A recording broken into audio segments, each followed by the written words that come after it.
Bonjour à toutes, bonjour à tous. Alors nous vous souhaitons la bienvenue dans cette nouvelle matinale RSM et nous sommes ravis de vous retrouver sur ce format des matinales, donc des webinaires de 45 minutes que nous vous proposons et qui nous permettent d'aborder l'actualité, les enjeux de vos entreprises en lien avec les larges et différents domaines d'expertise de RSM, donc social, fiscal, financier, juridique ou RH, et de décrypter pour vous l'actualité, les obligations toujours très changeante et complexe pour vos structures.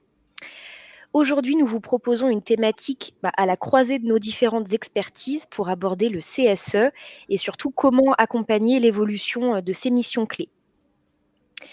Nos experts ce matin, ils sont à l'image de la polyvalence demandée au CSE et c'est un parfait exemple de la complémentarité des expertises chez RSM.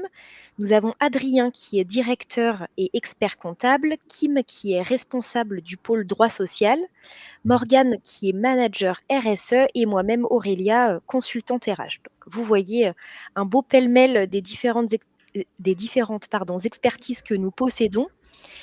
Et avant de débuter la présentation, très rapidement, quelques mots sur le réseau RSM. Nous sommes donc un cabinet d'expertise comptable, d'audit et de conseil.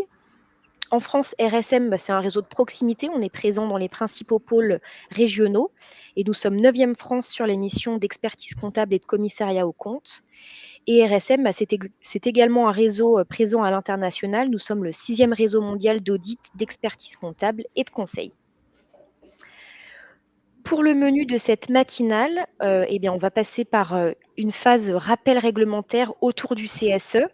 On verra également les différents grands rôles du CSE et comment est-ce qu'il peut les remplir. Et on aura bien évidemment une phase de questions-réponses. Je n'en dis pas plus, en tout cas pour l'instant. Et Adrien, je te laisse la main pour la suite. Merci Aurélia.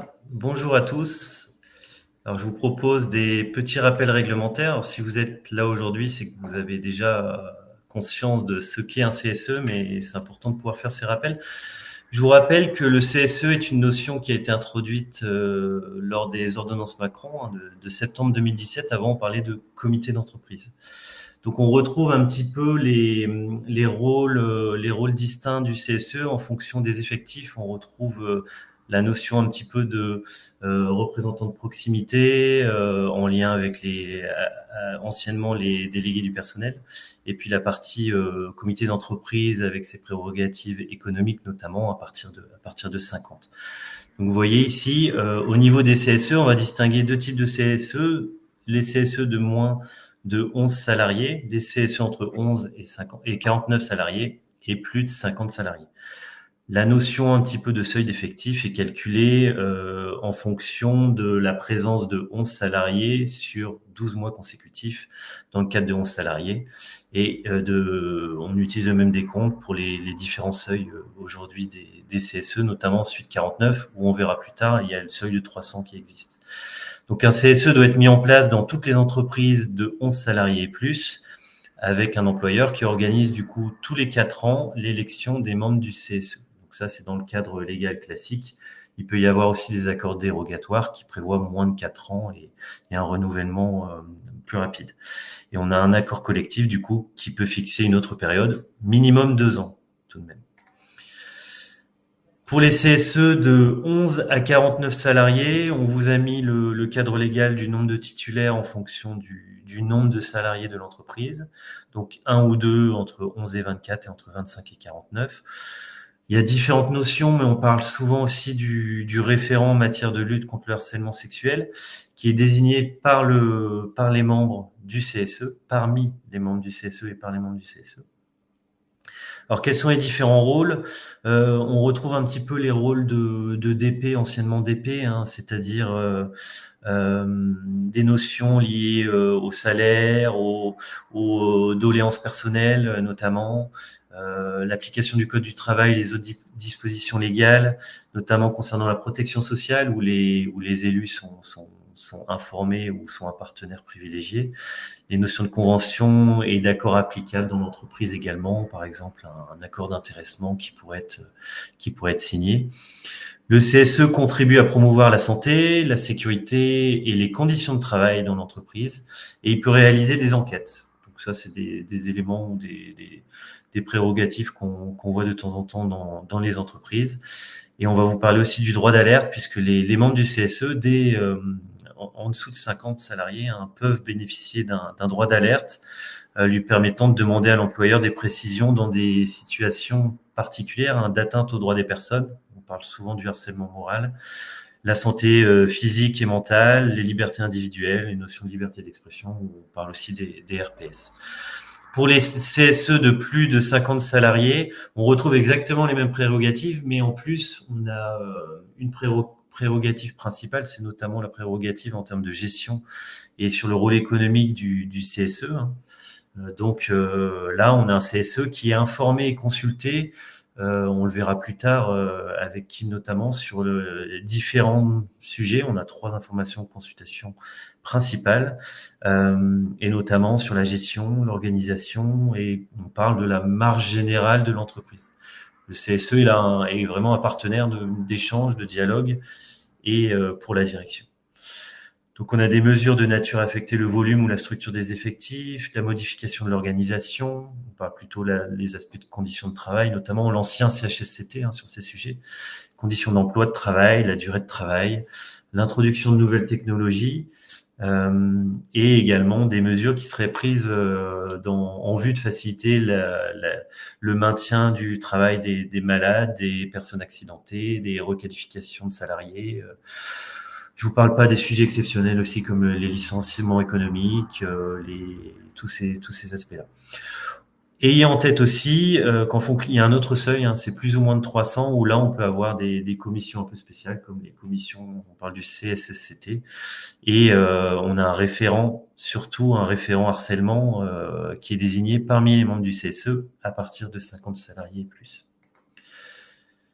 Je voulais revenir assez rapidement avec vous sur une notion, moi, que je vois au quotidien qui est assez floue ou qui porte pas énormément d'attention, que ce soit de la part des directions et donc du président du CSE ou des élus, c'est les différents seuils des CSE au niveau comptable. C'est-à-dire que le CSE a une responsabilité, c'est une entité à part de l'entreprise.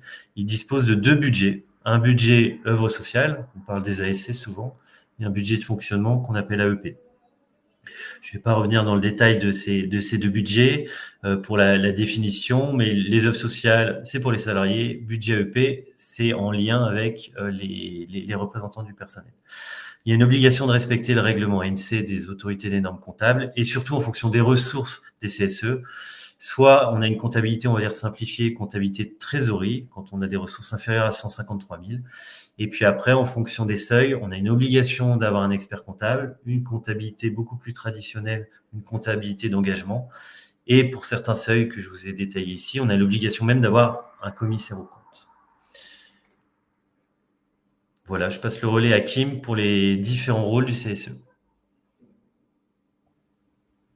Merci Adrien. Bonjour à tous. Oui, effectivement, je vais vous présenter les différents rôles du CSE et notamment quelles sont les obligations d'information et de consultation du CSE dans l'entreprise. Donc, l'une des missions essentielles du CSE, notamment dans les entreprises d'au moins 50 salariés, c'est d'être informé et consulté sur les grandes orientations et décisions de l'entreprise. Mais concrètement, qu'est-ce que signifie être informé et consulté? Quels sont les thèmes sur lesquels le CSE doit être obligatoirement associé à la réflexion de la direction? C'est ce que nous allons voir ensemble à travers 2 grands types de consultations. D'une part, les consultations récurrentes obligatoires qui reviennent chaque année, et d'autre part, les consultations ponctuelles qui sont déclenchées à l'occasion d'un projet ou d'un événement particulier dans la vie de l'entreprise. L'information consultation, concrètement, qu'est-ce que c'est? C'est un processus obligatoire dans de nombreuses décisions de l'entreprise et l'objectif est d'associer les représentants du personnel aux grandes orientations et aux projets de l'entreprise. Il y a 2 étapes clés, donc l'information, c'est-à-dire que l'employeur transmet les éléments nécessaires à la compréhension du projet, détermine les objectifs, explique le contexte, les motifs et également les conséquences sur l'emploi, sur l'organisation, sur la santé. Voilà, donc les informations doivent être complètes, précises et écrites. Et c'est cette étape d'information qui déclenche le délai de consultation. Pendant la consultation consiste en fait pour le CSE à examiner le projet et avec tous les éléments que l'employeur va leur remettre et rendre un avis motivé. Soit un avis favorable, soit un avis défavorable, soit un avis favorable avec réserve. Le CSE a la possibilité de recourir à un expert pour transmettre son avis éclairé et l'avis est rendu en réunion du CSE. Pendant cette infoconsulte, cette démarche d'infoconsulte, quelles sont les missions du CSE ? C'est d'analyser les impacts du projet sur l'emploi et les conditions de travail, la santé, la sécurité, l'organisation et la formation. L'objectif est donc d'exprimer un avis motivé et formel et éventuellement de proposer des alternatives ou des recommandations. L'employeur, pour cela, doit fournir des informations suffisantes et sincères. Il doit également attendre la fin de la procédure avant de mettre en œuvre le projet et, dans sa décision, doit tenir compte de l'avis du CSE, même si l'avis du CSE ne lie pas l'employeur. Le délai de consultation pour une consultation standard, le délai est d'1 mois, 2 mois en cas d'expertise, 3 mois si plusieurs CSE sont concernés. À l'expiration du délai, l'avis est réputé rendu. Donc, on a dit qu'il y avait 3 grandes consultations obligatoires qui doivent donc avoir lieu au moins une fois par an, sauf accord d'entreprise qui prévoit une autre périodicité dans la limite de 3 ans. Elles permettent au CSE de suivre la vie économique, financière et sociale de l'entreprise et de rendre des avis motivés sur sa stratégie globale. Sur les 3 grandes consultations, la première porte sur les orientations stratégiques de l'entreprise, prévues par l'article 2312-24 du Code du travail. C'est une consultation fondamentale parce qu'elle concerne la vision à moyen et long terme de l'entreprise, ses projets de développement, ses investissements, ses choix technologiques, mais aussi les évolutions prévisibles de l'emploi et de la formation. L'objectif est très clair, c'est de permettre au CSE de mesurer les conséquences sociales et économiques des choix stratégiques de la direction.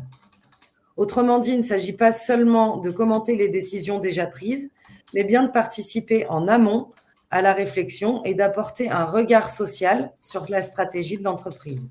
Par exemple, si une entreprise envisage de délocaliser une partie de sa production, le CSE doit être consulté sur les conséquences de ce projet. Combien d'emplois seront supprimés ou transférés? Quelles seront les mesures d'accompagnement qui sont envisagées? Quelles perspectives de formation ou de reclassement vont être proposées? Pour l'aider dans cette analyse, on l'a dit, le CSE peut se faire assister par un expert comptable qui sera entièrement rémunéré par l'entreprise. Là, je vais laisser la parole à Adrien sur la deuxième consultation obligatoire qui concerne la situation économique et financière de l'entreprise. Merci Kim. Alors pour la situation économique et financière de l'entreprise, on va dire que dans la plupart des CSE qui sont formés, qui ont la connaissance du Code du travail, c'est une information consultation qui est souvent importante puisqu'elle... L'idée pour l'employeur, c'est d'informer le CSE sur la situation économique de l'entreprise et donc finalement le chiffre d'affaires, l'évolution du chiffre d'affaires, l'évolution des marges, l'évolution du résultat net. Ça peut être l'évolution de la masse salariale, donc ça c'est important pour les CSE. Si vous avez des syndicats, c'est souvent un moment important aussi puisque ça leur permet de préparer leurs négociations annuelles obligatoires. Et du coup, le rôle ici de la direction, c'est de pouvoir communiquer des informations. Et parfois, et souvent, les retours de nos directions, c'est de dire jusqu'où je peux aller, jusqu'où je dois aller, et qu'est-ce que je peux dire ou pas dire. Donc ça, c'est toujours un sujet un petit peu délicat, puisqu'on peut avoir des entreprises dans des groupes avec des frais, des management fees, des éléments comme des holdings qui refacturent des prestations de services. Et donc là, c'est un peu le juste milieu à avoir. L'idée pour vous, en tant qu'employeur ou en tant qu'élu, c'est d'avoir assez d'informations pour comprendre finalement la situation actuelle de l'entreprise et pouvoir anticiper aussi d'éventuelles difficultés. La présence sur un marché, la présence d'un produit qui est en perte de vitesse, voilà, c'est tous ces éléments-là. L'objectif, c'est favoriser la transparence entre la direction et les salariés. Et il y a la possibilité, comme vous l'a dit Kim, comme toutes les autres informations, consultations pour les élus, et c'est souvent cette consultation où les élus se font accompagner d'un expert comptable pour pouvoir en fait comprendre et de manière pédagogique les termes, puisque quand on parle de BE, de capitaux propres ou de réserve légale, chacun son métier, quelque part, c'est peut-être le langage commun de certaines directions financières ou de certaines directions, mais c'est moins le cas pour des élus de CSE qui peuvent travailler dans d'autres contextes et dans d'autres domaines. Voilà. Kim, je te laisse la suite. Oui, merci. Ensuite, la troisième consultation annuelle concerne la politique sociale, les conditions de travail et l'emploi. C'est probablement la consultation qui est la plus proche des préoccupations quotidiennes des salariés. Elle englobe un grand nombre de sujets: l'évolution des effectifs, la formation professionnelle, la pénibilité, la santé et sécurité, mais aussi l'égalité professionnelle femmes-hommes. L'objectif est de permettre au CSE d'apprécier la cohérence et la justice de la politique RH de l'entreprise. Par exemple, si le taux d'accident du travail augmente ou si le turnover devient excessif, le CSE doit comprendre les causes et proposer des pistes d'amélioration. De même, il peut interpeller la direction sur le niveau de formation, le respect de l'égalité salariale ou la prévention du harcèlement. Dans ce cadre, le CSE joue un véritable rôle d'alerte sociale et de prévention au service du collectif de travail. Donc, ces trois grandes consultations annuelles permettent au CSE de couvrir l'ensemble des dimensions de la vie de l'entreprise. Elles constituent la colonne vertébrale du dialogue social. Et pour les mener à bien, la loi a prévu des outils, on verra plus tard, notamment la BDESE, qui centralise, donc base de données économiques, sociales et environnementales, qui centralise toutes les informations nécessaires, et le droit à l'expertise qui renforce la capacité d'analyse du CSE. À côté de ces rendez-vous annuels, le CSE doit également être consulté à chaque fois que la direction envisage un projet important pouvant avoir un impact sur l'organisation du travail, l'emploi ou les conditions de travail. Ces consultations ponctuelles sont aussi prévues par le Code du travail, article 2312-8A-15, et ne suivent pas un calendrier fixe. Elles dépendent de la survenue d'un événement ou d'un projet spécifique qui peut concerner, comme vous pouvez le voir, l'environnement de travail, les politiques de prévention, l'organisation du travail, le pilotage ou le management, les politiques RH, la rémunération, les rapports sociaux ou encore l'emploi. Une consultation bien menée permet de désamorcer des tensions et d'associer les salariés aux décisions et souvent de trouver de meilleures solutions. Qu'est-ce qui se passe lorsque ces obligations, ne sont pas respectées ? La procédure d'information-consultation du CSE n'est pas une simple formalité, c'est une réelle obligation légale pour l'employeur et un droit fondamental pour le personnel. Elle vise à garantir un dialogue social, loyal et équilibré en permettant aux représentants du personnel d'émettre un avis éclairé.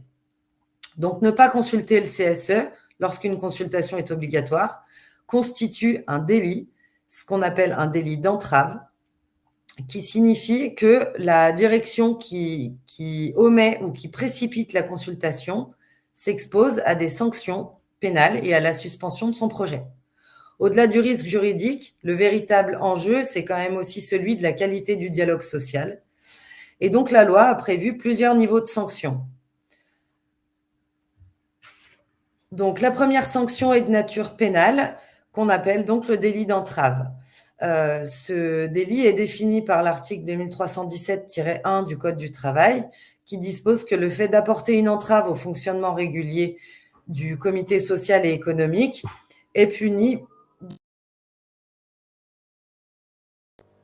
Pardon, j'ai un problème de micro. Est puni d'une amende de 7 500 €.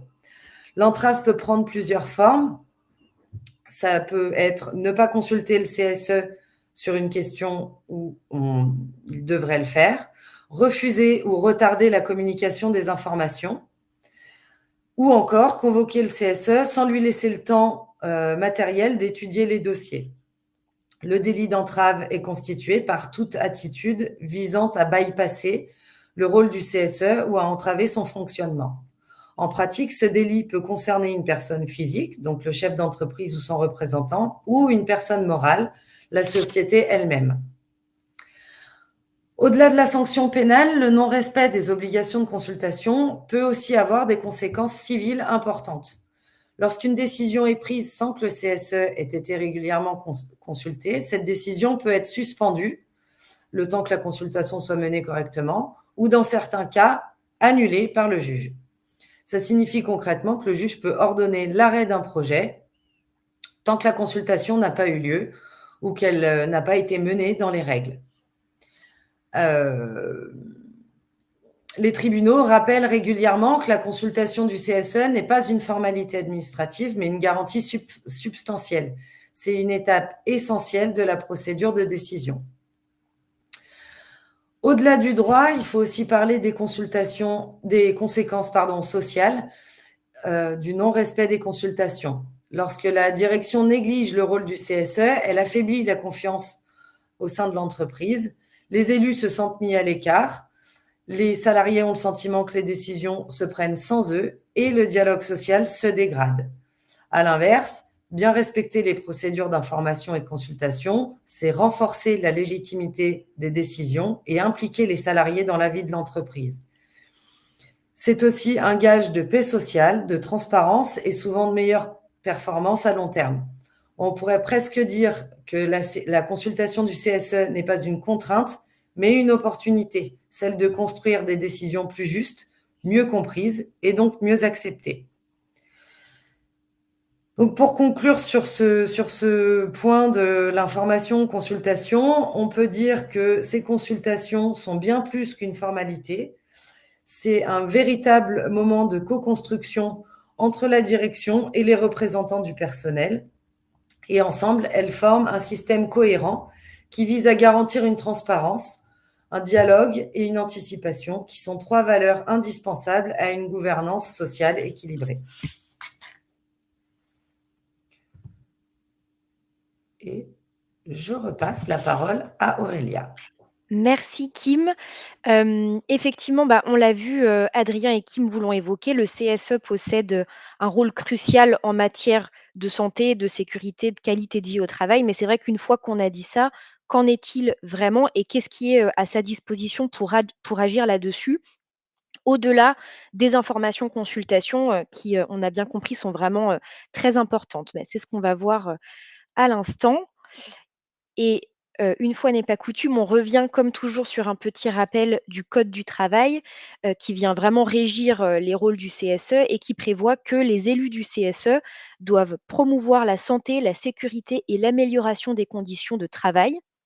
Ce qui fait que les élus du CSE, ils vont vraiment, comme l'ont évoqué Kim et Adrien, porter la voix des salariés, défendre leurs intérêts et ils vont devoir être force de proposition sur cette thématique pour garantir et surtout pour améliorer la santé, la sécurité et les conditions de travail des salariés.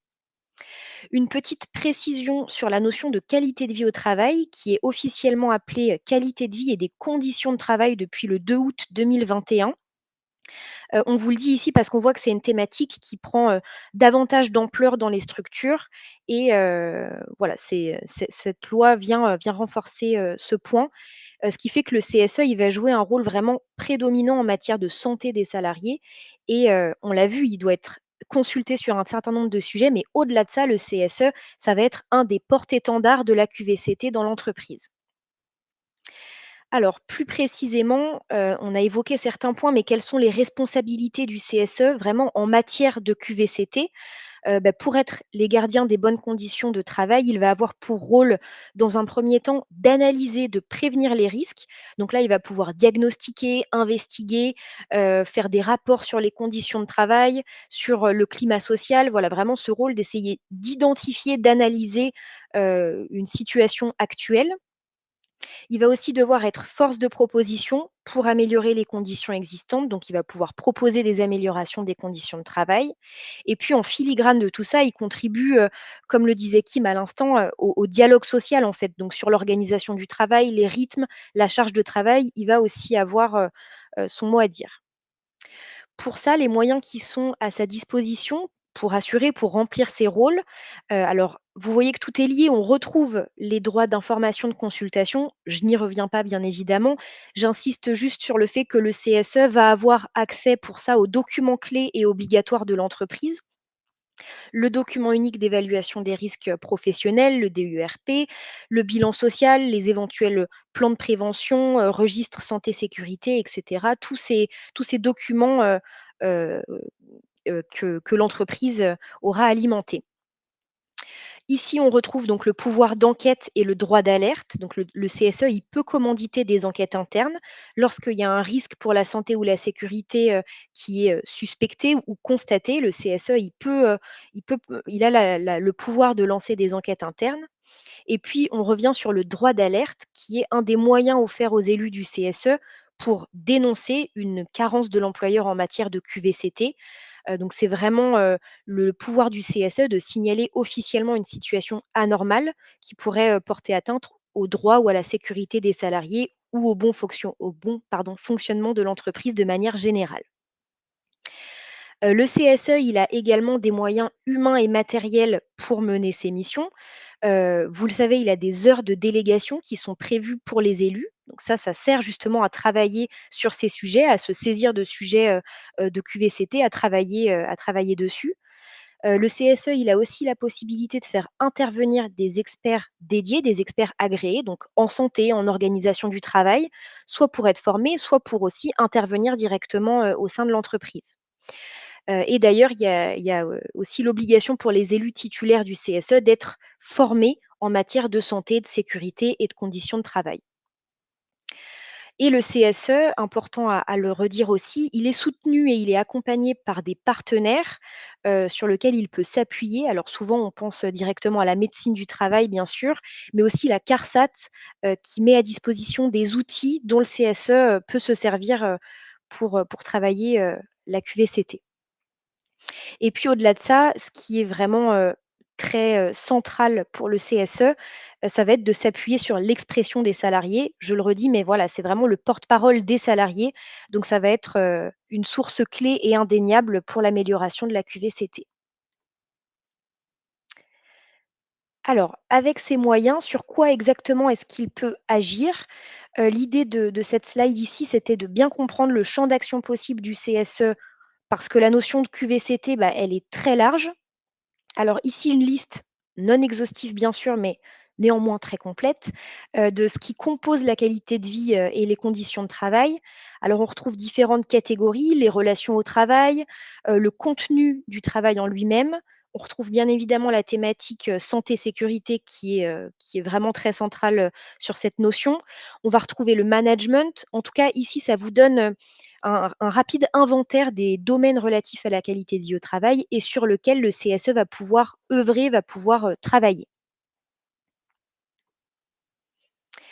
Et enfin, vous allez peut-être vous dire: «OK, on voit très bien les différentes thématiques sur lesquelles le CSE peut travailler, peut agir», mais c'est vrai que concrètement, c'est pas toujours évident de se dire quelle action je peux mettre en œuvre de manière assez opérationnelle. Il faut savoir que même avec des ressources limitées, il y a toujours moyen de développer, de déployer des actions qui vont venir améliorer la qualité de vie et les conditions de travail des salariés. Donc ici, on voulait vous mettre quelques exemples d'actions qui peuvent être mises en œuvre. Alors très important ici, heu, commandité, ou réalisé par le CSE, c'est-à-dire que ce n'est pas toujours le CSE qui mène le projet de bout en bout, mais comme on vous l'a dit, il peut suggérer, il peut commanditer et être force de proposition sur ces sujets. Donc quelques exemples d'actions, pour ce qui relèverait par exemple de la prévention des risques, psychosociaux, ça peut être, la mise en place d'un baromètre, des enquêtes sur le bien-être au travail, des groupes de parole, des espaces d'écoute pour justement essayer de détecter, les RPS, sensibiliser aussi les managers à la détection, des signaux faibles, proposer de former les managers de la structure. Ça peut passer par des actions pour l'amélioration des conditions physiques de travail. Alors là, avec des partenaires bien sûr, mais travailler sur l'ergonomie des postes, l'aménagement des espaces, de travail, la mise à disposition de matériel adapté à différentes tâches en fonction de vos spécificités bien sûr. Le CSE, il va pouvoir contribuer aussi à l'organisation du travail. Il va être, vraiment partie prenante et force de proposition sur les réflexions sur, les horaires, le télétravail, les pauses et l'organisation du travail de manière générale. Il peut aussi, être à l'origine d'actions, autour de la santé, du bien-être, des journées de dépistage, des ateliers nutrition. Vraiment tout ce qui touche à la santé, c'est extrêmement large et ça peut être réalisé. Des campagnes de prévention également et puis, tout ce qui va toucher à la diversité, à l'inclusion, au climat social, avec des actions de sensibilisation sur la non-discrimination, l'égalité professionnelle et puis pourquoi pas aussi la mise en place, de mentorats, de réseaux internes pour favoriser, l'inclusion. C'est des exemples bien évidemment, mais voilà, ça vous donne peut-être une idée des actions qui peuvent être menées. Voilà pour cette partie. Morgane, je te laisse prendre la main sur la dernière casquette du CSE qui prend d'ailleurs de plus en plus d'ampleur. Merci Aurélia. Et oui, nous arrivons sur le rôle du CSE en matière d'écologie. Alors, on en parle aujourd'hui parce qu'en 2025, il y a eu les lois DADU et DADU 2, qui sont des lois omnibus européennes. En réalité, le rôle du CSE en matière d'écologie, en France, il a été défini par la loi Climat et Résilience, qui a suivi la Convention citoyenne pour le climat. Et ça date de 2021. On revient un peu sur les mêmes sujets qu'Aurélia en termes de date. Donc, la loi climat et résilience, elle donne un rôle au CSE en matière d'environnement. Avant, le CSE, il traitait des questions sociales. À partir de 2021, il doit traiter des questions environnementales. C'est-à-dire que ce soit dans les consultations obligatoires ou ponctuelles, le CSE, il va devoir questionner l'impact de l'activité de l'entreprise ou du projet sur l'environnement. Et ça, c'était pour les entreprises d'au moins 50 salariés. Donc, je vous fais un petit exemple pour y voir plus clair. Vous êtes un CSE et vous travaillez dans une entreprise qui construit des voies ferrées. Il y a un client qui vous impose un calendrier pour un projet et vous vous trouvez donc à discuter d'une construction de voie ferrée à Perpignan en plein mois d'août. Avant 2021, vous alliez discuter du fait d'effectuer des travaux par 45 degrés en plein cagnard dans une zone où il y a des coupures d'eau. Donc là, pour les collaborateurs, c'est limite. Après 2021, vous allez aussi ajouter à la discussion le fait que faire des étincelles en plein mois d'août dans les Pyrénées-Orientales où il n'y a pas plu depuis 4 ans, ça rajoute un danger pour l'environnement et de fait pour les collaborateurs. Donc, pour accomplir ce nouveau rôle ou cette nouvelle mission de manière assez complète à l'époque, il fallait 2 choses. 1, être informé. Donc, c'est la BDES qui est devenue BDESE. Comme l'a dit Kim, le E, c'est l'environnement. Et 2, il faut avoir les clés de compréhension des données qui sont dans la BDESE. Et donc, les membres titulaires du CSE pouvaient accéder à une formation. À la base, c'est une formation économique, mais qui pouvait traiter des impacts environnementaux des activités d'entreprise. Cette loi, elle est de 2021, elle est très intéressante parce qu'en fait, elle donne une voix aux salariés en ce qui concerne l'environnement, donc c'est tout nouveau. Et dans le cadre de la RSE, c'est pas négligeable en fait d'avoir la voix des salariés, même si a priori, ils font déjà partie des parties prenantes internes. Ça a ouvert une première porte et après, il y a les lois DADU et DADU 2 qui sont venues aligner le droit français et les directives européennes et qui vont renforcer le rôle du CSE. Donc là, déjà, il prend un rôle d'acteur de la gouvernance de la RSE. Il va analyser les données de durabilité de l'entreprise, donner un avis sur les stratégies environnementales, sociales et sociétales de l'entreprise. Et en fait, ce qu'on attend, c'est que le dialogue social soit un levier clé pour avoir une transition qui soit durable et juste. Donc, l'environnement, il doit entrer au sommaire d'une des 3 grandes consultations. 2, le CSE, il doit avoir droit à des formations qui sont encore plus poussées dans le cadre du budget de fonctionnement du CSE sur les thèmes réglementation environnementale, stratégie de décarbonation, indicateurs ESG, compréhension des rapports de durabilité, parce qu'il faut pouvoir les comprendre. Et en fait, c'est des formations qui, là, seront proposées par des organismes ou des cabinets qui sont spécialisés. Et 3, il faut que la BDESE contienne des informations qui sont de plus en plus précises. Par exemple, les émissions de gaz à effet de serre, la consommation des ressources naturelles du type eau, énergie, matières premières, la gestion des déchets, l'occupation des sols ou la biodiversité. Donc là, on arrive sur des sujets qui sont vraiment de plus en plus précis. D'un côté, on a eu la loi climat et résilience qui a introduit l'évolution du rôle, et après, on a les lois d'ADU donc, qui ont élargi et structuré le changement. Depuis les lois d'ADU, on a un rôle dans la gouvernance, un outil, des instances dans lesquelles exercer et un accès à des compétences qui sont de plus en plus spécifiques. Donc, si on veut être un peu plus tangible sur le rôle du CSE en matière environnementale, on peut dire qu'il y a 2 pans. Il y a le premier qui est membre de la gouvernance RSE. Ce qu'on attend du CSE pour ça, c'est de prendre une posture de membre à part entière, de comprendre les enjeux du secteur et de l'entreprise dans un contexte écologique, de comprendre comment les entreprises peuvent être impactées par les problématiques écologiques, les rapports de durabilité et les BDESE pour s'en servir pour le dialogue social. On attend qu'ils anticipent les impacts environnementaux des projets qui sont structurants et qui donnent leur avis. On attend qu'ils soient relais et appui pour embarquer les collaborateurs. Ça induit une notion d'exemplarité au sens de donner l'exemple, pas d'être parfait. Alerter la gouvernance en cas de risque pour les collaborateurs et porter la voix des salariés.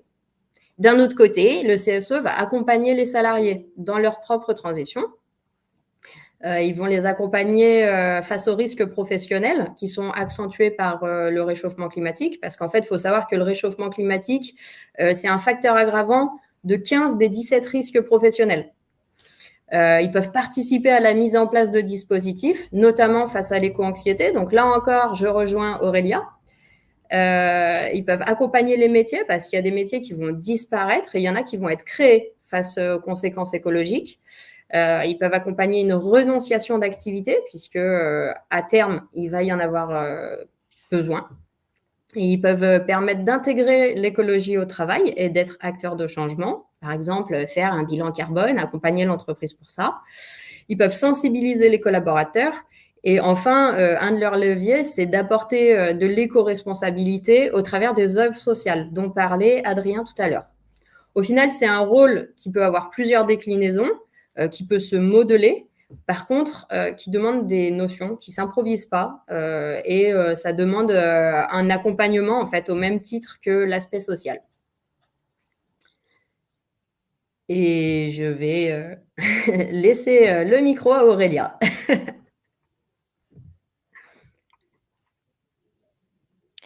Alors oui, l'idée, c'était de prendre un petit peu de hauteur et de conclure cette présentation. Kim, est-ce que tu veux nous dire quelques mots de conclusion? Oui, j'allais axer la conclusion sur la BDESE. Oh. Ah non, je n'ai pas la bonne slide. C'est bon. Ah, pardon, vas-y. Excuse-moi. Pardon, il y a un petit temps de latence sur le passage de slide. Pardon. Donc la BDESE, on en a parlé finalement pas mal tout le long de cette présentation parce que c'est un outil central du dialogue social dans l'entreprise qui a pour objectif de rassembler en un seul endroit toutes les informations stratégiques nécessaires aux consultations du CSE. Concrètement, ça regroupe des données qui permettent au CSE de comprendre la situation économique et sociale de l'entreprise, d'analyser son évolution et d'éclairer les décisions et les avis que le CSE doit rendre. Pour ce qui est de la forme, la BDESE peut être sous format papier ou le plus souvent aujourd'hui dématérialisée et doit être placée dans un espace du coup numérique sécurisé. Elle doit être mise à jour régulièrement par l'employeur et accessible en permanence aux membres du CSE et des experts. Ça signifie que les élus peuvent consulter les données à tout moment sans attendre une réunion ou sans formuler de demande spécifique. Dans beaucoup d'entreprises, par exemple, je suis souvent questionnée sur quelle forme doit prendre la BDESE. Dans beaucoup d'entreprises, ça prend la forme d'un portail en ligne avec des rubriques, des graphiques, la possibilité de télécharger des fichiers.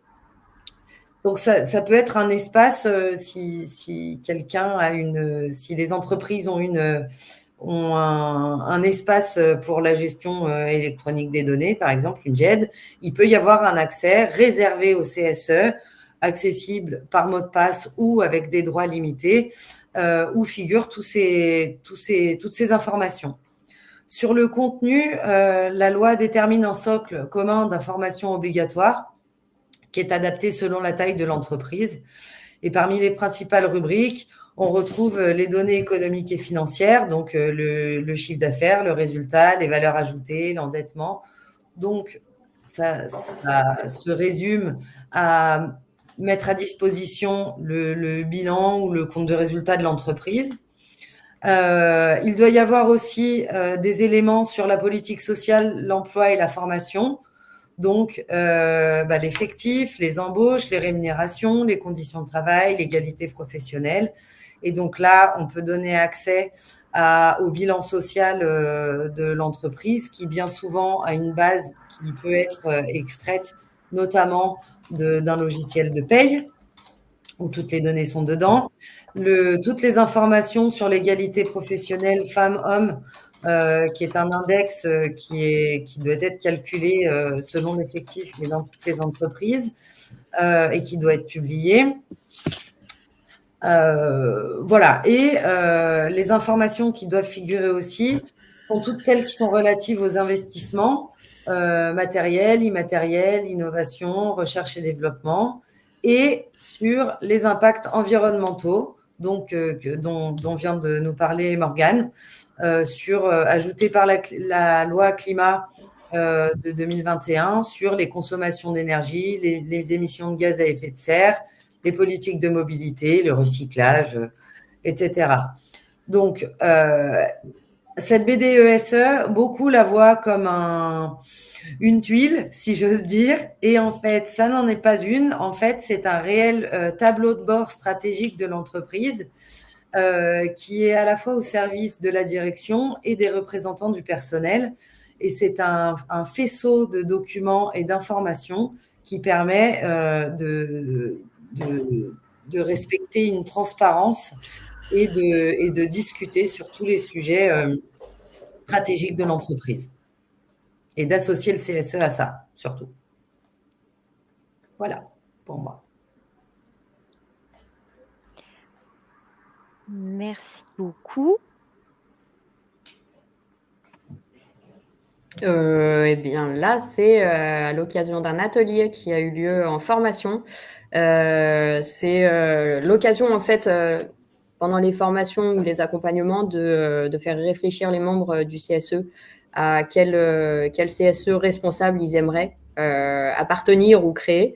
Et du coup, sur la gauche, c'était comment être un membre de la gouvernance. Et sur la droite, c'est des actions pour créer un CSE et accompagner les salariés de manière responsable.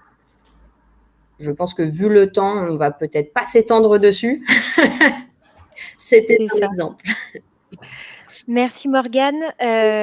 Merci à tous les trois pour cette présentation. On va passer donc aux questions. Il y en a quelques-unes. Adrien, je vois que tu as déjà pris le temps d'apporter quelques précisions. Alors, il y a Marine qui se demandait ce qu'il était elle dit que de 11 à 49 salariés pour le renouvellement. Il nous est pourtant dit que le seuil d'effectif est calculé uniquement à la date du premier tour et non pas sur les 12 mois consécutifs. Oui, Marine, c'est exact. Dans le cadre d'une matinale, on ne peut pas aller dans le détail du détail, parce que ça reste le code du travail, hein, donc il y a du détail. Mais là où vous avez raison, c'est quand on est dans le cadre d'un renouvellement, le calcul des seuils est différent et en effet, c'est à la date du premier tour. Vous avez tout à fait raison. Merci beaucoup. Alors, je reviens sur cette histoire de compte bancaire pour le CSE, puisqu'on nous demande, doit-on ouvrir un compte bancaire pour le CSE? Alors, je suppose que la question donne une notion d'obligation légale.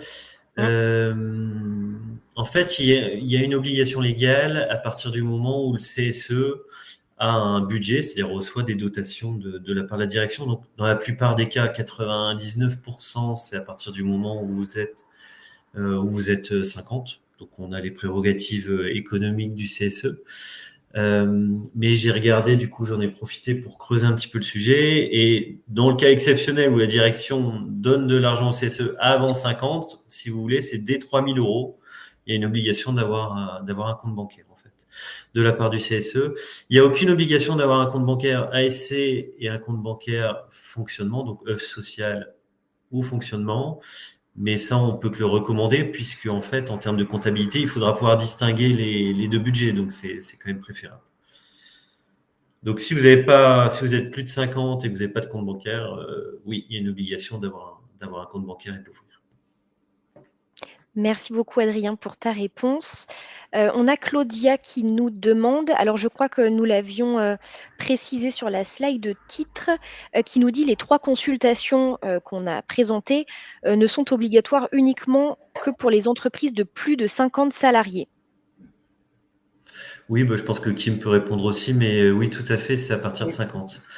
Tout à fait. Si vous voulez, à partir de 50, c'est là où le CSE est...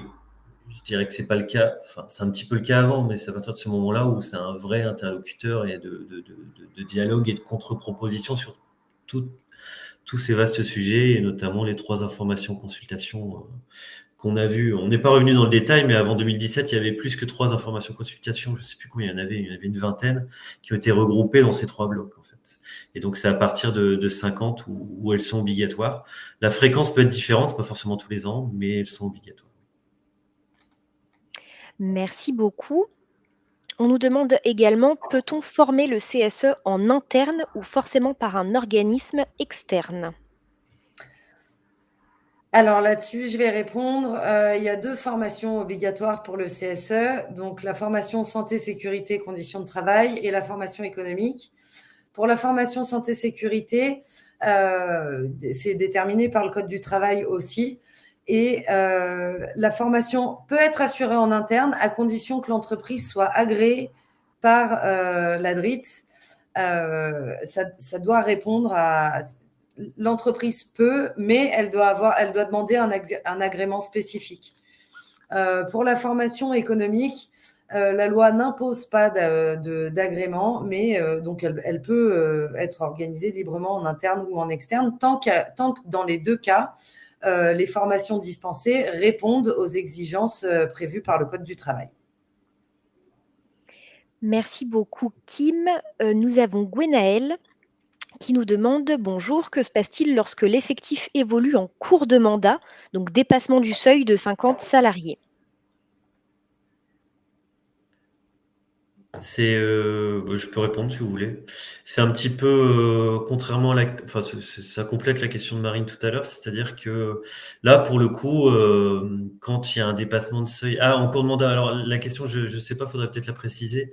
C'est-à-dire, je suppose, alors là, on parle du seuil de 50. C'est comment dire, est-ce qu'on mène des élections, je suppose. À partir de quelle date? Je pense que c'est ça. Oui, donc là, on reprend le fameux seuil qu'on évoquait tout à l'heure, hein, le calcul du seuil des 50. Donc c'était 12 mois consécutifs, hein, de mémoire. Donc c'est à partir de ce moment-là où l'employeur a une obligation de faire des élections. Voilà. Merci beaucoup et peut-être la dernière question, avant de vous quitter, une question d'Erika qui nous dit: «Est-ce que le CSE peut être partie prenante lors de la constatation, proposition de formation aux collaborateurs dont le contenu est indispensable pour la bonne conduite de leur travail?» Je peux répondre aussi, qui me complétera peut-être.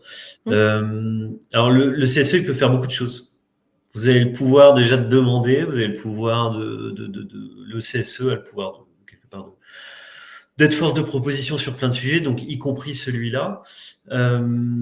Après, pour les formations, oui, en effet, en fonction. Alors peut-être que ça dépend des tailles d'entreprise. Il peut y avoir un responsable formation, un RH, ou alors parfois c'est directement le dirigeant d'entreprise.